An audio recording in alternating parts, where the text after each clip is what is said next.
حالیہ سیلاب نے پاکستان میں تباہی مچا دی، جس کی وجہ سے مختلف بین الاقوامی ممالک نے مل کر امداد اور امدادی سامان کی پیشکش کی۔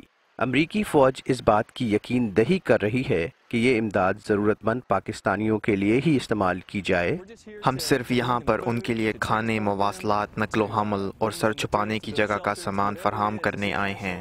یہ امداد جو بھی ہے، یہ بین الاقوامی امدادی سامان جو کچھ بھی ہے اور جو یہاں پر اسلام آباد میں اتارا گیا ہے، ہم اسے ضرورت مند پاکستانیوں میں تقسیم کرنے آئے ہیں۔